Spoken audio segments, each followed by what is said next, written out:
রতিপুর বর্দা বাণীপীঠ উচ্চ মাধ্যমিক স্কুলের পক্ষ থেকে দশম শ্রেণীর সকল ছাত্রছাত্রীদের সাফল্য কামনা করে শুরু করছি আজকের পাঠ, যে আমাদের বৃত্ত সম্পর্কিত উপপাদ্য। এই বৃত্ত সম্পর্কিত উপপাদ্য করতে গেলে আমাদের ক্লাস 8-এর কিছু জ্ঞান আমাদের লাগবে সর্বসমতার ধারণা সম্বন্ধে। কারণ তোমরা লকডাউনে তো ভালো করে পড়াশোনার প্র্যাকটিস হয়নি, সেই জন্য আমরা যে সর্বসমতার ধারণাটা বলে যে তারপরে আমরা আমাদের এখানে যে উপপাদ্যগুলো আছে সেই উপপাদ্যগুলো আজকে আলোচনা করব। সবার প্রথম সর্বসম জ্যামিতিক চিত্র বলতে কি বোঝো? সর্বসম জ্যামিতিক চিত্র বলতে কি বোঝো? কিরকম দেখো, মনে করো এই দুটো বৃত্ত নিলাম, দেখতে পাচ্ছ এই দুটো বৃত্ত, সিডি নিয়েছি বৃত্ত। এখন দেখো এই যে দুটো বৃত্ত যদি আমরা পুরোপুরি একসঙ্গে মিলিয়ে দিই, পুরো মিলে গেল, তাহলে এই যে দুটো জ্যামিতিক চিত্র এরা হচ্ছে সর্বসম।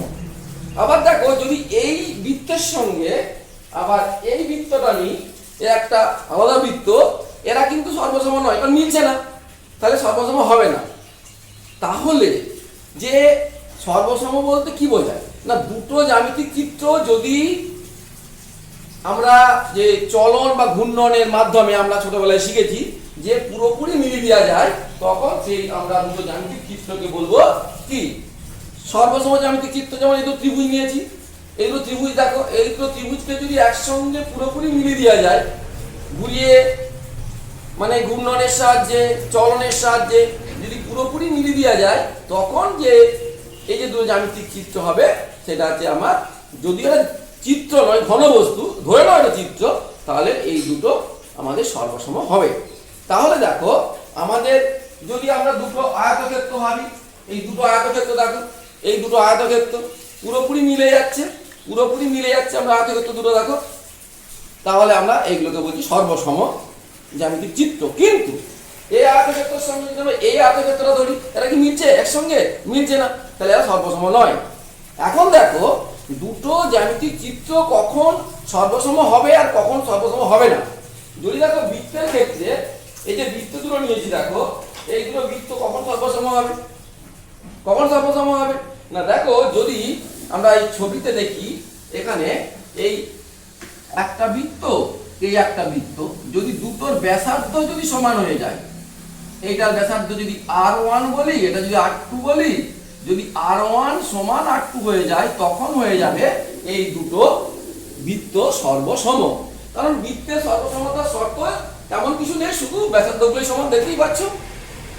আবার তেমনি যদি আমরা এই দুটো আয়তক্ষেত্র নিই, তাহলে দেখো আয়তক্ষেত্র যদি দৈর্ঘ্য এবং প্রস্থ যদি সমান হয়ে যায়, তাহলে হয়ে যাবে সর্বসম। কিন্তু ত্রিভুজ সর্বসম হতে গেলে অত সহজে হবে না। ত্রিভুজের আমরা আজকের মূল আলোচ্য বিষয় সর্বসমতা ত্রিভুজ সম্বন্ধে ভালো করে বুঝতে হবে, যে ত্রিভুজ সর্বসম হতে গেলে কিন্তু একটু কন্ডিশনগুলো আমাদের জানতে হবে। যে দুটো ত্রিভুজ দেখো, এর কটা জিনিস? 6টা জিনিস। কিরকম? একটা ত্রিভুজ নিয়ে দেখাচ্ছি, 6টা জিনিস দেখো, একটা দুটো তিনটে বাহু আর তিনটে কোণ। যদি সর্বসম হয় তাহলে কি হচ্ছে না, দুটো ত্রিভুজ কি হয়ে যাচ্ছে না, আমাদের পুরোপুরিভাবে মিলে যাচ্ছে।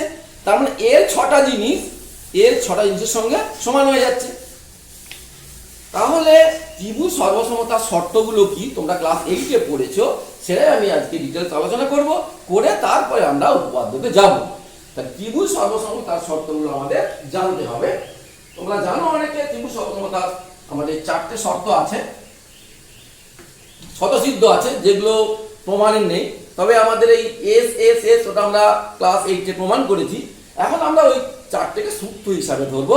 1 নম্বর সূত্র, এগুলো কার সূত্র লিখছি না, ত্রিভুজ সর্বসমতা, তাই তো? ত্রিভুজ সর্বসমতা, ত্রিভুজ সর্বসমতা। দেখো 1 নম্বরটা কি? 1 নম্বরটা কি?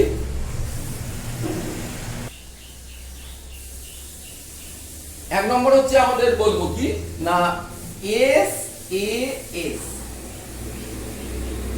সাইড অ্যাঙ্গেল সাইড, ব্যাখ্যাগুলো আসছি পরে এক্ষুনি।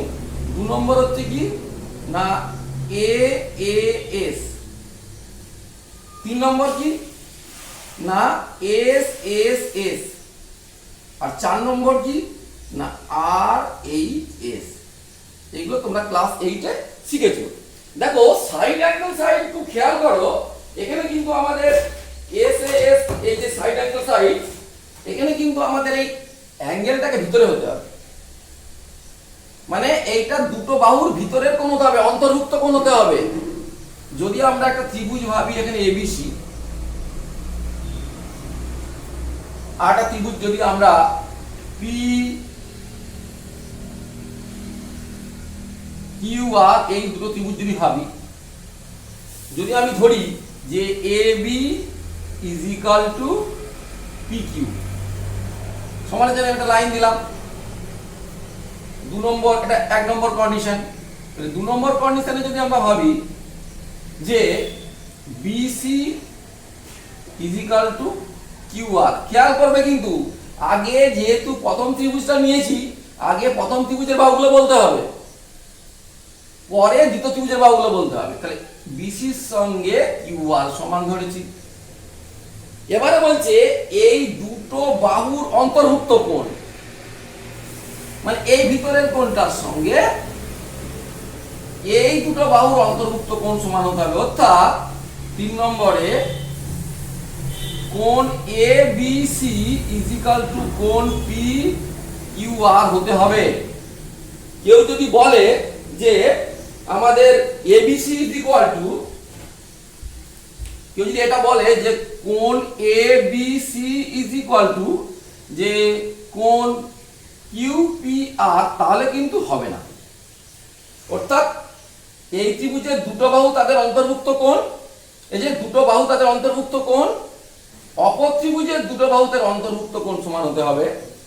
ওই জন্য এই এ কথাটা এর ভিতরে দেওয়া আছে, সাইড অ্যাঙ্গেল সাইড। ক্লিয়ার?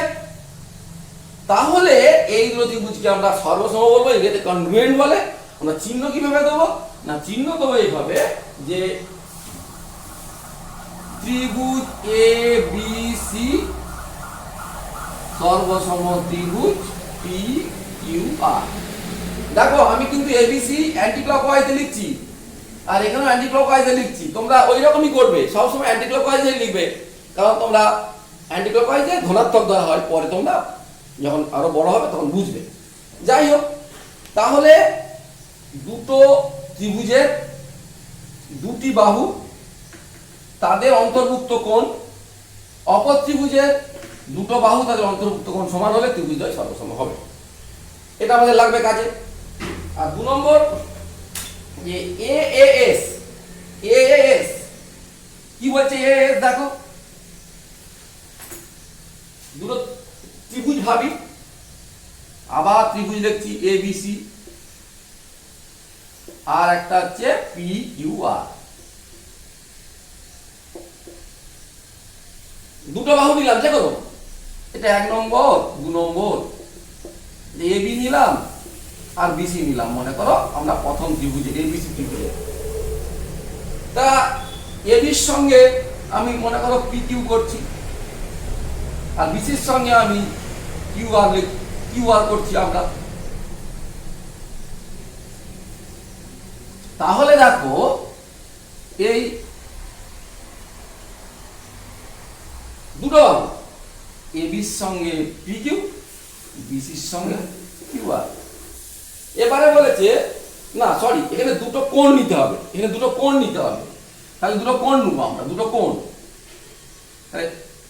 কোণ এ বি সি সমান কোণ পি কিউ আর, আর 1 নম্বর, আর 2 নম্বর কোণ বি সি এ সমান কোণ কিউ আর পি। তাহলে এই কোণের সঙ্গে এই কোণটা সমান লিখেছি, আবার এই কোণের সঙ্গে এই কোণটা সমান লিখেছি। এবারে কি বলেছে না, কোন ত্রিভুজের দুটো বাহু, দুটো কোণ একটি বাহু, আমি যদি এই এসিটা নিই, এখানেও এই পিআরটা নিতে হবে। অনুরূপ কোন ত্রিভুজের দুটো কোণ এবং একটি বাহু, যদি অপর ত্রিভুজের দুটি কোণ অনুরূপ বাহু, এখানে যদি এবি না নিয়ে আমি যদি লিখতাম যে এসি নিতাম, আচ্ছা ওটা এসি নিয়েছিলাম, এবি না এবি সমান পি কিউ তাহলেও হতো। অনুরূপ একই ধরনের বাহু, তাহলে কি হলো যে কোন দুটো ত্রিভুজে দুটো কোণ, এই দুটো কোণ, অপর ত্রিভুজের দুটো কোণ, আর একটি বাহু অপর ত্রিভুজের অনুরূপ বাহুর সঙ্গে সমান। অনুরূপ কথাটা যোগ করতে হবে, তাহলে কিন্তু এটা কিন্তু ইম্পর্টেন্ট, অনুরূপ না হলে কিন্তু হবে না, তবে ত্রিভুজদ্বয় সর্বসম হবে। আর 3 নম্বরটা আমার তেমন কিছু বোঝাবার নেই। 3 নম্বরটা তো সাইড সাইড সাইড, অর্থাৎ তিনটে বাহু, কোন ত্রিভুজের তিনটে বাহুর সঙ্গে অপর ত্রিভুজের তিনটে বাহু যদি সমান হয়ে যায় তাহলে ত্রিভুজদ্বয় সর্বসম হবে। আমি একটা ত্রিভুজ বলছি যে এটা লিখছি, মনে করো এ বি সি, আর একটা লিখছি ত্রিভুজ পি কিউ আর, তাহলে A B is equal to P Q, B C is equal to Q R, আর P R is equal to sorry A C is equal to P R. এদের ওরিয়েন্টেশনটা যেমন হয় নাও না কেন একই ব্যাপার, তাহলে ত্রিভুজদ্বয় সর্বসম হবে। আর লাস্ট হচ্ছে কি আর এইচ এস। আর মানে কি রাইট অ্যাঙ্গেল, এইচ মানে কি হাইপোটেনিউজ, এস মানে সাইড। তাহলে সমকোণী ত্রিভুজ, রাইট অ্যাঙ্গেল মানে সমকোণ, তাহলে সমকোণী ত্রিভুজের হাইপোটেনিউজ অতিভুজ এবং একটি বাহু, তাহলে দুটো সমকোণী ত্রিভুজ আমাকে ভাবতে হবে। দেখো দুটো সমকোণী ত্রিভুজ আমরা ভাবছি, বলছে যে একটা সমকোণী ত্রিভুজ আমি নিই, এটা এ, এটা বি, এটা সি। আর একটা সমকোণী ত্রিভুজ নিই,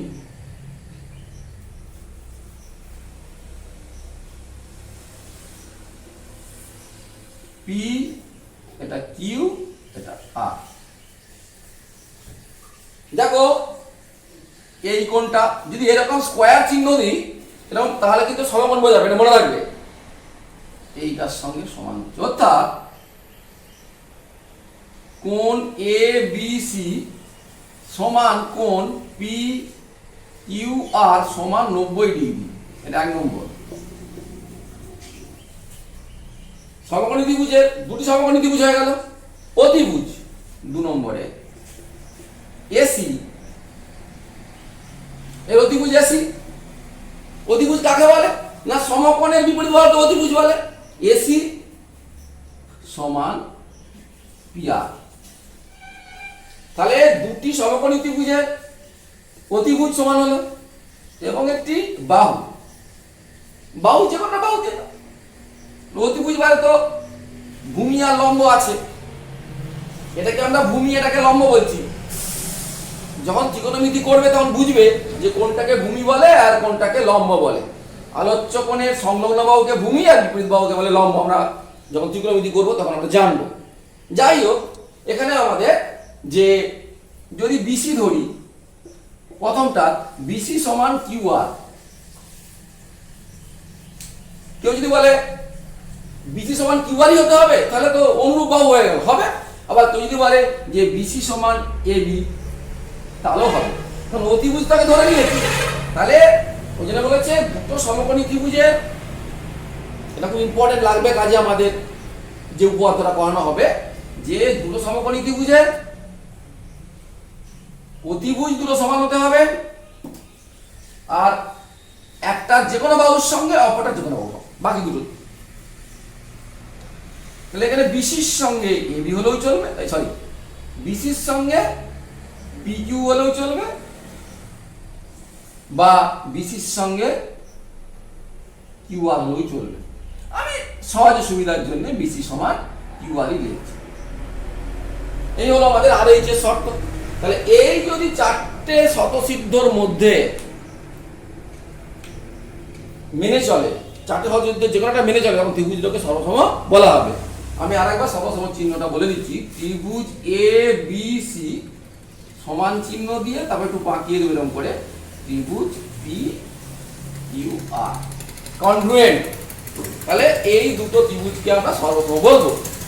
তাহলে আমাদের উপপাদ্যগুলো করতে গেলে এই ত্রিভুজ সর্বসমতা প্রায় লাগবে। তাহলে দুটো ত্রিভুজ যদি সর্বসম হয়, তাহলে আমি যে ছবিতে দেখালাম তার মানে পুরোপুরি ভাবে সবগুলো মিলে যাবে। তার মানে আমি তিনটে জিনিস সমান দেখাচ্ছি, তাহলে ছটা জিনিস সমান পেয়ে গেলাম। আমার প্রমাণে যেটা লাগবে সেটা আমি অ্যাপ্লাই করতে পারবো। এইটা ছিল আমাদের ক্লাস 8-এর যে জ্ঞান, তোমরা ভুলে গেছো, সেই জন্য আমি একটু আমরা পুনরায় করিয়ে দিলাম। এবারে আমাদের আজকের যে উপপাদ্য হবে সেই উপপাদ্য পড়ানো হবে। দেখো আমাদের 32-এর উপপাদ্য কি বলছে, যে ব্যাস নয় এরূপ কোন জ্যায়ের উপর বৃত্তের কেন্দ্র থেকে লম্ব অঙ্কন করা হলে ওই লম্ব জ্যাটিকে সমদ্বিখণ্ডিত করবে। এটা আমাদের 32-এর উপপাদ্য। তা আমরা ওই জ্যা কাকে বলে, লম্ব কাকে বলে, এগুলো আমরা জানি, এগুলো আমাদের আর আলোচনার বিষয় নয়। আমাদের বক্তব্য হচ্ছে যে যখন আমাদের পরীক্ষায় উপপাদ্য পড়বে, এই যে বক্তব্যটা সাধারণ নির্বাচন, এটা কিন্তু কোশ্চেনে দেয়া থাকবে। তোমাদের কোশ্চেনে কিন্তু আর ঘুরিয়ে ঘুরিয়ে একদম দেয়া হবে না, জাস্ট এরকম তুলে দেওয়া হবে। তাহলে তোমরা এটাকে লিখতেও পারো, নাও পারো, তবে আমি বলবো কি লিখছে এইভাবে যে সাধারণ নির্বাচন এরকম থ্রি ডাইমেনশন বক্স করবে, তারপরে যেটা লেখা আছে এটা লিখবে। তোমরা জানো উপপাদ্যের কতগুলো পার্ট আছে, যে সাধারণ নির্বাচন, তারপরে বিশেষ নির্বাচনের দুটো ভাগ প্রদত্ত আর প্রামাণ্য, আমরা আসবো পরে পরে, তারপরে অঙ্কন, তারপরে প্রমাণ, এবং প্রতিটি স্টেপ আমাদের লিখতে হবে এবং প্রতিটার জন্য আলাদা করে প্যারাগ্রাফ করতে হবে। খুব ইম্পর্টেন্ট, প্রতিটা আলাদা করে প্যারাগ্রাফ করতে হবে। তাহলে সাধারণ নির্বাচনটা কি না, যেটা আমাদের কোশ্চেনে দেওয়া থাকবে, সব দেখে দেখে লিখে দিতে পারি। এবারে বিশেষ নির্বাচনের দুটো পার্ট প্রদত্ত আর প্রামাণ্য, কি করতে হবে না, আমাকে ছবি আঁকতে হবে। অর্থাৎ এর যে বিষয়টা আছে সেই বিষয়টা ছবির মাধ্যমে আমাদের যে পরীক্ষককে বলতে হবে যে এই উপপাদ্যে এইটা বলতে চেয়েছে আর এটা আমার প্রমাণ করতে চেয়েছে।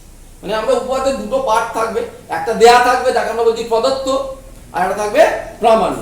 তাহলে বলেছে ব্যাস নয় এরূপ কোন জ্যায়ের উপর বৃত্তের কেন্দ্র থেকে লম্ব অঙ্কন করা হলে ওই লম্ব জ্যাটিকে সমদ্বিখণ্ডিত করবে। দুটো পার্ট।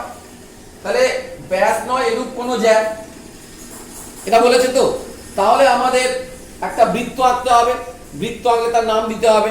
তাহলে আমাদের এর পরের যে আমাদের যে বিষয় সেটা হবে কি না, আমাদের প্রদত্ত।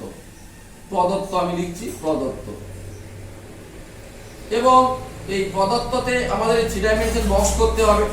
আমি আগেই বলেছি যে বোঝার জন্য মুখস্থ যারা এমনি কম বুঝো তাদেরও সুবিধা হবে। আচ্ছা, কি বলেছে না, ব্যাস নয় এরূপ কোন জ্যা, তাহলে একটা বৃত্ত আঁকতে হবে, বৃত্তের কেন্দ্র আঁকতে হবে তো। তাহলে একটা বৃত্ত আমরা বলি যে একটা বৃত্ত আঁকলাম, তার নাম দিতে হবে, মনে করি কেন্দ্র।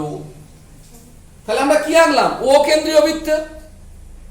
বৃত্ত আঁকলে তো আমরা আগে তো বৃত্ত আঁকতে হবে, তবে তো আমরা তার জ্যা পাবো।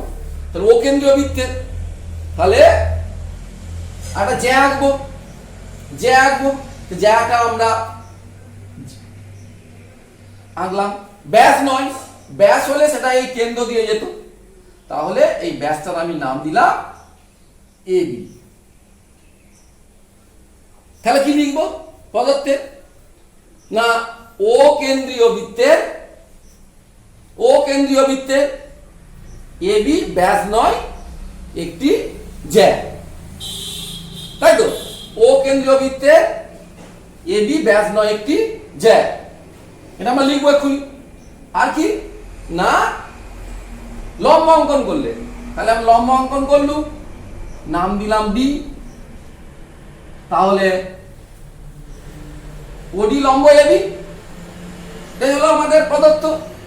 ও কেন্দ্রীয় বৃত্তের এবি ব্যাস নয় একটি জ্যা, আর ওডি লম্ব এবি, এটুকু আমাদের লিখলে প্রদত্তের কাজ শেষ।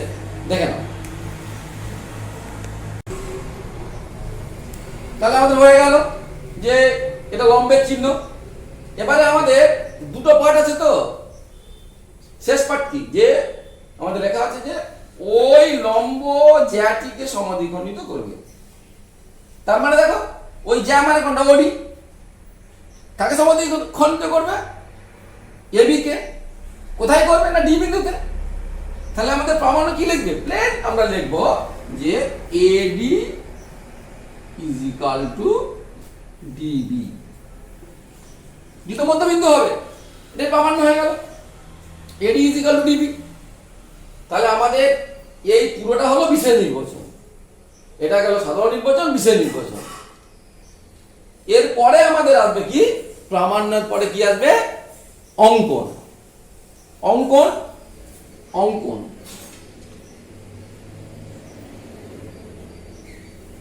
এইগুলো আমি করছি এই কারণে তোমাদের মুখস্থ করা সুবিধা হবে, যারা মুখস্থ করতে চাও, কম বুঝো।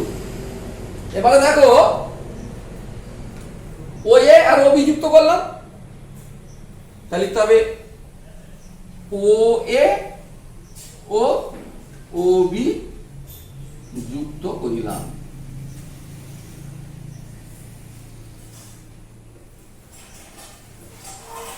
হয়ে গেল।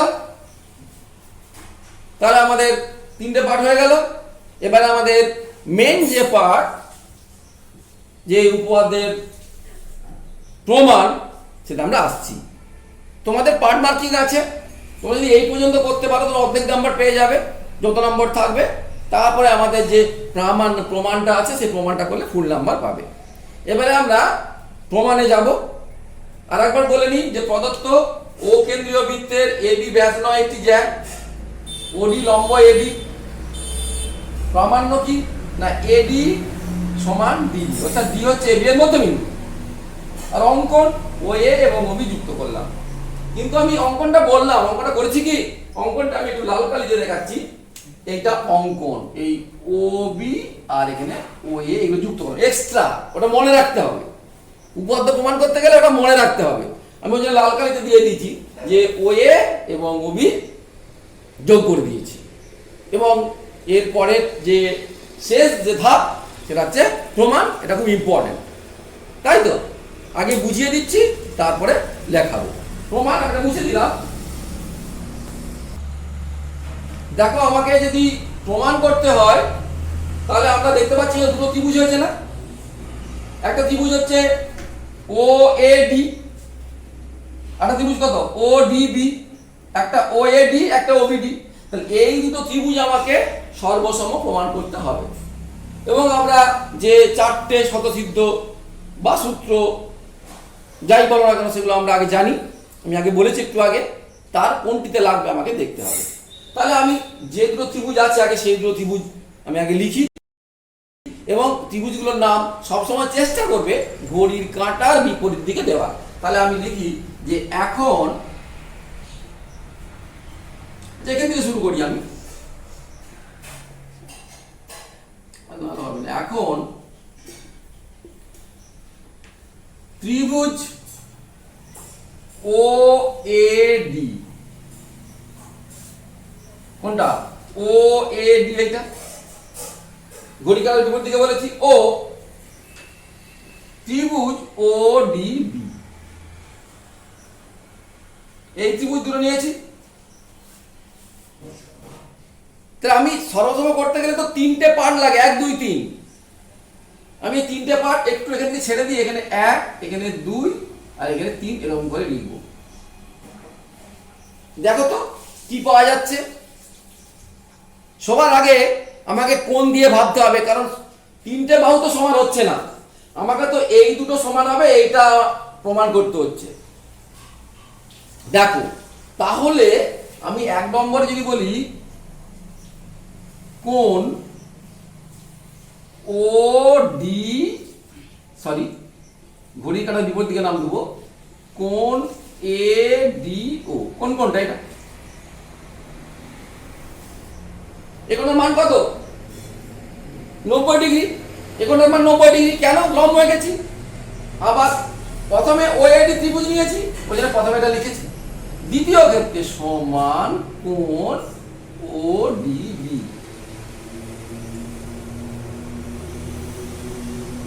দেখতে পাচ্ছ ওডিবি সমান হয়ে গেছে। কেন হয়েছে? দুটোই লম্ব 90 ডিগ্রি বলে, তাই তো? 90 ডিগ্রি বলে। তাহলে আমি লিখে দিই সমান 90° একবারে লিখে দিলাম। তার মানে এটা আমার সমকোণী ত্রিভুজের সূত্রও পড়তে পারে, আবার অ্যাঙ্গেলের সূত্রগুলোও পড়তে পারে। দেখি কি পাই। তাহলে ব্র্যাকেটের কারণটা লিখতে হবে। কি কারণ? না যেহেতু ওডি লম্ব এডি, অঙ্কন অনুসারেও লিখতে পারে। এরপরে 2 নম্বরে যায়। দেখো ও এ কোন বাহুটা, এই যে লাল কালি রোডে সমান ওবি। কেন দুটো সমান হলো? না এটা কি একই বৃত্তের ব্যাসার্ধ, তাহলে সমান হলো একই বৃত্তের ব্যাসার্ধ বলে তাহলে ব্র্যাকেটে লিখতে হবে যে একই বৃত্তের ব্যাসার্ধ।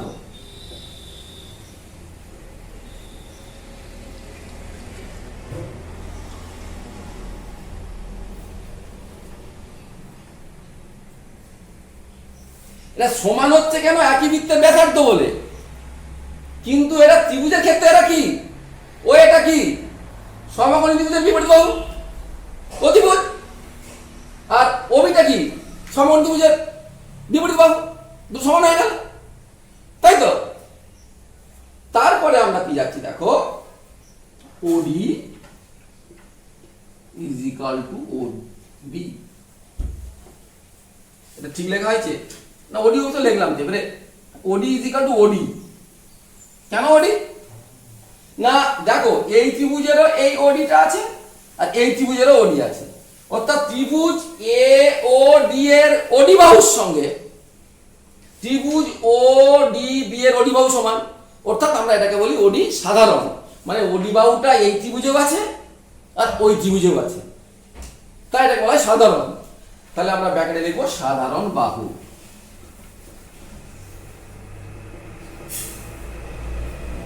হলো? দেখো এ ডি ও এই কোণটার সঙ্গে ও ডি বি এই কোণটা কেন সমান হলো? না এরা লম্ব এঁকেছি বলে। আবার ও এ সমান ওবি কেন হলো? একই বৃত্তের ব্যাসার্ধ বলে, আর ওডি সাধারণ। তার মানে তিনটে জিনিস পাওয়া গেল। এবারে দেখো এইটা কি সমকোণী ত্রিভুজ 90° বলে, আবার ও এটা অতিভুজ। তাহলে আমার এখানে দেখো এই এই শর্তগুলো হবে কিনা। আমার হচ্ছে একটা কোণ তো এস এ এর শর্ত কি হবে? দুটো বাহু তাদের ভিতরে কোণ কি হচ্ছে? কোন দুটো বাহু নিয়েছি? ও এ নিয়েছি আর ওডি নিয়েছি। তাহলে ও এ ওডির মাঝের কোণ তো এইটা, তা তো হচ্ছে না। তাহলে এই শর্তটা খাটবে না। তাহলে একটা অ্যাঙ্গেলে আর কি আছে? না R HS, right angle hypotenuse side.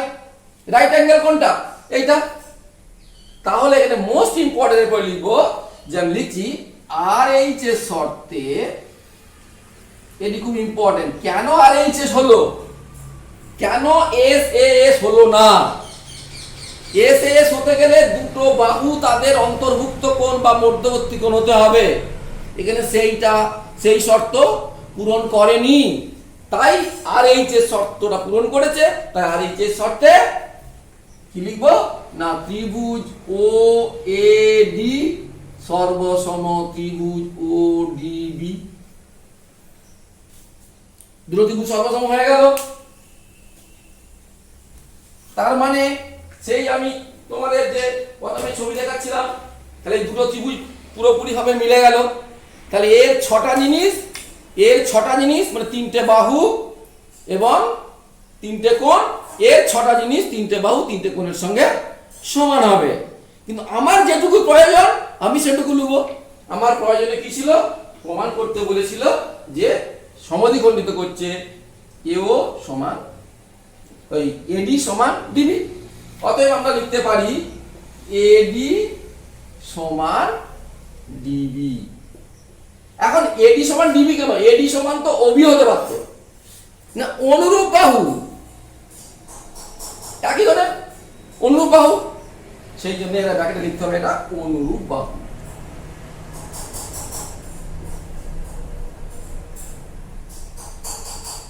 তাহলে আমাদের এডি সমান ডিবি প্রমাণিত হয়ে গেল। এটা প্রমাণিত হয়ে গেল, এটা প্রমাণিত। প্রমাণিত। ঠিক আছে, তাহলে তোমরা এইভাবে যদি উপপাদ্যটা লেখো তাহলে কিন্তু তোমরা ফুল নাম্বার পাবে। প্রথমে থাকবে সাধারণ নির্বাচন, তারপরে প্রদত্ত, তারপরে প্রামাণ্য, তারপরে অঙ্কন, তারপরে প্রমাণ। প্রমাণটা খুব ইম্পর্টেন্ট, বুঝতে পারছো নিশ্চয়, আর কোনো অসুবিধা নেই। এরপরে আমরা এরপরে আর একটা উপপাদ্য করব, যে সেটা 33-এর উপপাদ্য, ঠিক এর বিপরীত উপপাদ্য, সেটাও আমরা আজকে প্রমাণ করব। আর তারপরে দেখবে যে আমরা এই উপপাদ্যগুলো হয়ে গেলে পরে যে তোমাদের কোষে দেখি অঙ্কগুলো আছে, সেগুলো তো সবগুলো ভিডিও করা সম্ভব নয়। তো ডেসক্রিপশন বক্সে আমরা ওই এর যে সমাধানগুলোর লিঙ্ক দিয়ে দেবো, পিডিএফ লিঙ্ক, সেটা তোমরা ডাউনলোড করে দেখে নিতে পারবে। আমরা এরপরে 33-এর উপপাদ্যটা করব, ঠিক এর বিপরীত উপপাদ্য হবে। এবারে আমরা 33-এর উপপাদ্যে চলে এলাম, ঠিক উল্টো উপপাদ্য। তার সাধারণ নির্বাচনটা দেখো, বলে রেখে দেওয়া আছে যে ব্যাস নয় এরূপ কোন জ্যাকে যদি বৃত্তের কেন্দ্রগামী কোনো সরলরেখা সমদ্বিখণ্ডিত করে, তাহলে ওই সরলরেখা জ্যায়ের উপর লম্ব হবে। ঠিক উল্টোটা। কিরকম উল্টো? তাহলে আমাকে ছবিটা, প্রদত্ত আর প্রামাণ্য, আমাকে ছবি আঁকতে হবে। প্রথমে একটা বৃত্ত আঁকতে হবে এবং তার নাম দেবো একই রকম ভাবে, যে একটা বৃত্ত এঁকে সেই বৃত্তের নাম দেবো আমরা ও। বৃত্ত নাম দিলাম, তার কেন্দ্র ও। তাহলে এখানে লিখি, ধরি ও কেন্দ্রীয় বৃত্তের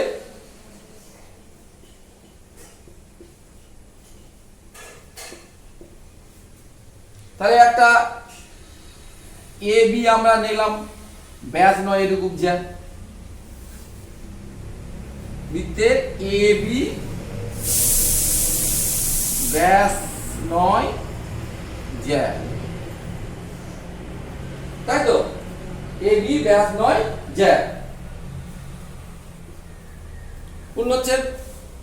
এখানে আর কি বলে দেওয়া আছে? বলে দেওয়া আছে আগেরটাই কি ছিল, 32 উপপাদ্য কি ছিল, যে লম্ব ছিল, প্রমাণ করতে ছিল সমদ্বিখণ্ড। এখানে কি বলেছে?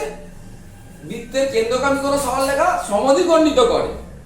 তাহলে এখানে আমরা এ বি এর মধ্যবিন্দু একটা নেব, ডি, সমদ্বিখণ্ডিত করে বলেছে তো। তাহলে এখানে লিখি যে এ বি এর মধ্যবিন্দু, এ বি এর মধ্যবিন্দু ডি নিলাম। এবারে কেন্দ্রগামী সরলরেখা হতে হবে, তাহলে ওডি যোগ করলাম, ঠিক কি না? এ বি এর মধ্যবিন্দু ডি আর ওডি যুক্ত করলাম।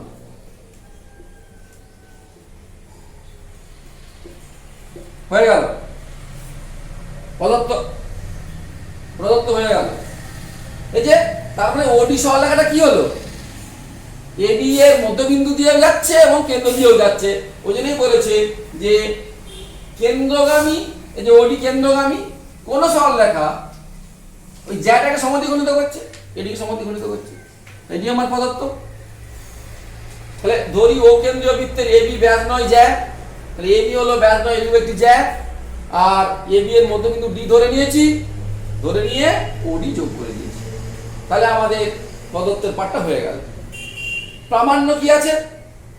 ঠিক উল্টোটা। আগে সেখানে 32-এর উপপাদ্যে ছিল যে লম্ব এঁকেছিলাম, সমদ্বিখণ্ডিত করতে হচ্ছিল। আর এখানে কি হয়েছে, যে মধ্যবিন্দু দিয়ে যাচ্ছে, প্রমাণ করতে হবে ওডি লম্ব এবি। তার মানে প্রামাণ্যতে যাবে, যে প্রামাণ্যতে যাবে আমাদের কি না, ওডি লম্ব এবি, এটুকু বললেই হবে, আর কিছু বলা হবে না, প্রামাণ্য হয়ে গেল। এটি হয়ে গেল প্রামাণ্য, ওডি লম্ব এবি। ঠিক আছে, এরপরে আমাদের কি হবে না, অঙ্কন। অঙ্কন লাগবে তো, এরপরে আমাদের অঙ্কন লাগবে। অঙ্কনটা বলেছি মনে রাখতে হবে, সেই আগের মতনই আমাদের অঙ্কন হবে। দেখো একই রকম আমাদের, আমি মুছে দিলাম। এবারে আমরা অঙ্কন করব। কি অঙ্কন না, ওই ও এ আর ও বি যোগ করে দিলাম। ঠিক ও বিতে যোগ হয়, এটা আমাদের ঠিক ঠিক যোগ করতে হবে। ওবি যোগ করলাম। আচ্ছা, আর একটা কথা, তোমরা এই যে ছবিগুলো আঁকছো এগুলো পেন্সিলে কম্পাসে আঁকবে, আমরা হাতে করে এঁকে দিচ্ছি, তোমরা কিন্তু এগুলো পেন্সিলে কম্পাসে আঁকবে।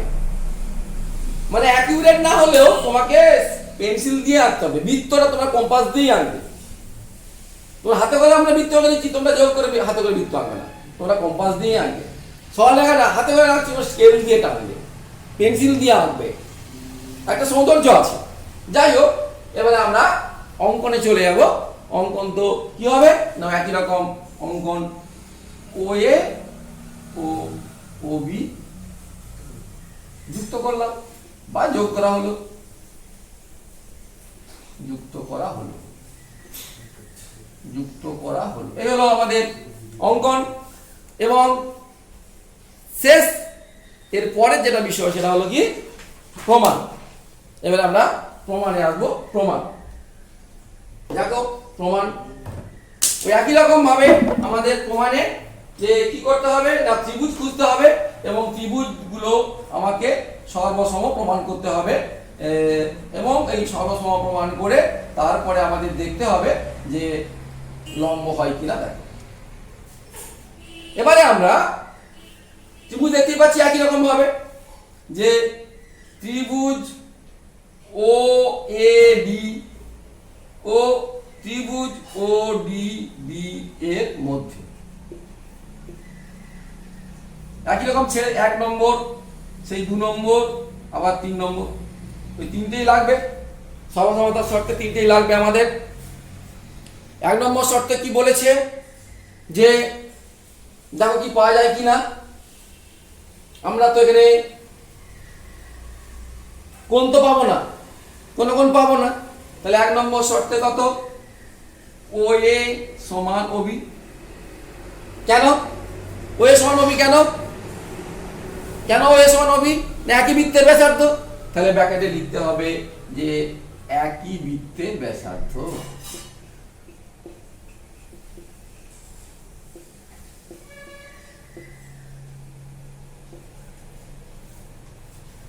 দু নম্বরে কি দেখো তো, এডি ইজ ইকাল টু ডিবি দেয়া আছে, তো বলে দেয়া আছে না, তাই লিখো প্রদত্ত বা দেওয়া আছে।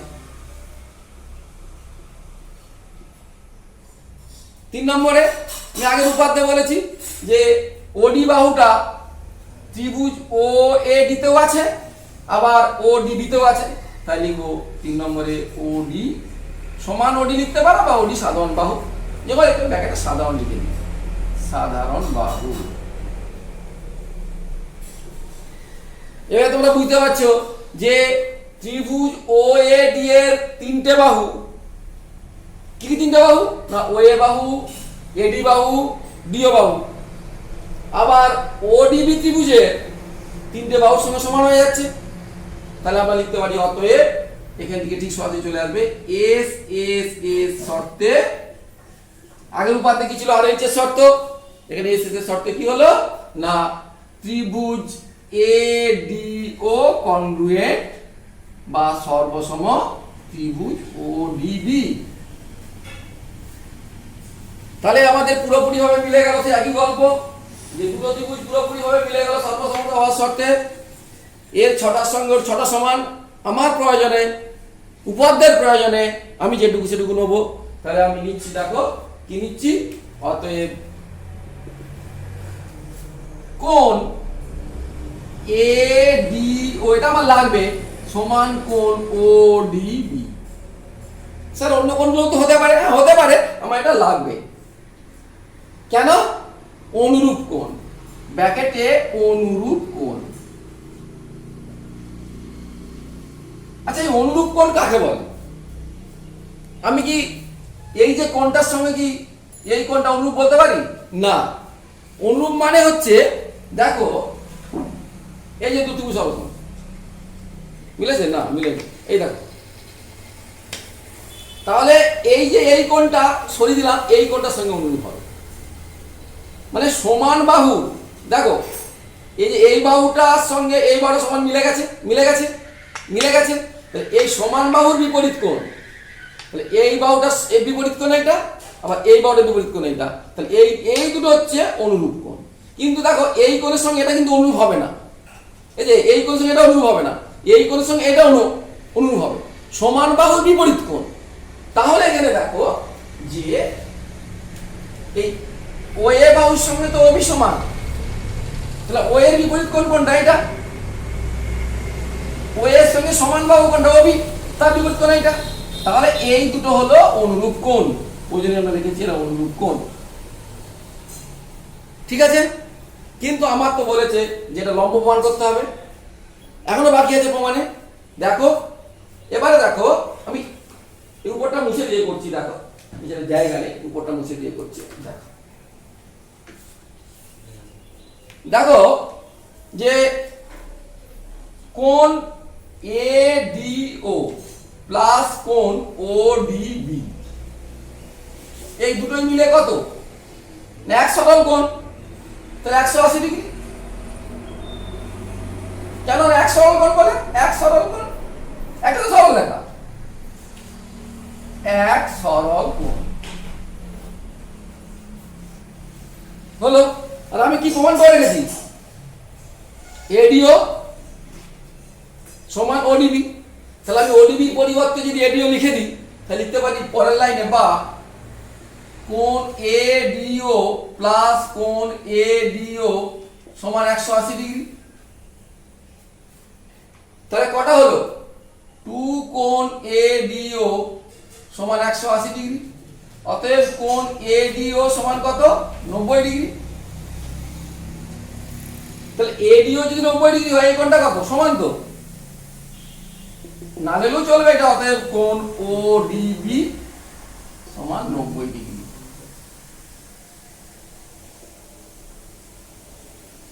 এবারে এই সরল রেখা আর এই যে এই কোণটা 90 ডিগ্রি, এই কোণটা 90 ডিগ্রি, তাহলে এটা লম্ব। তাহলে বলতে পারি আমরা লাস্ট লাইন, অতএব বলতে পারি OD লম্বের চিহ্ন, এটা লম্বের চিহ্ন AB। প্রমাণিত।